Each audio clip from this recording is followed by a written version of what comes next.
Rigtig meget til at komme ud. Tro det eller hvad? Det er svært at tro nu, synes jeg, men jeg har glædet mig rigtig meget. Jeg synes simpelthen, det er en fantastisk oplevelse at komme ud og være med et publikum lige præcis, når det går op for jer, hvor lille han er i virkeligheden. Er det ikke rigtigt? Altså på lærret, der virker han sådan ret, og så, men det er det hele. Det er det, vi har brugt. Så det er det hele. Det er det hele. Og faktisk, når I ser filmen, så vil I sikkert lægge mærke til, at han spiller bedre end nogensinde, rent faktisk. Og det skyldes, at jeg har anvendt en helt ny instruktionsform, en ny teknik, jeg har lært, som man også bruger ved børn. Det er, at man simpelthen leger med dem, og så fortæller man ikke, at man filmer. Så det gælder altid om at lege lidt med, og så tænde kameraet. Det er faktisk det, han spiller allerbedst, vil I kunne se. Jeg havde også en anden teknik, som mere bliver brugt på dyr, hvor man simpelthen placerer godbidder rundt omkring i kulissen, så man får ham til at bevæge sig lidt. Det er også sådan, hold kæft, der er mange bajer på sættet i dag. Og så kan jeg godt lige komme med en advarsel.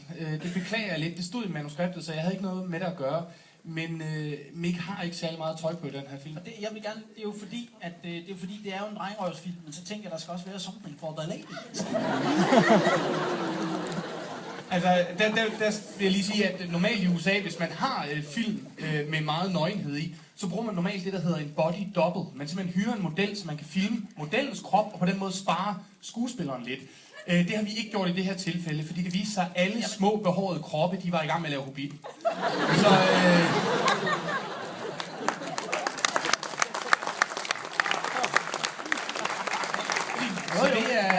Hvis det er det, man klapper af i den her by, så er det jo fint.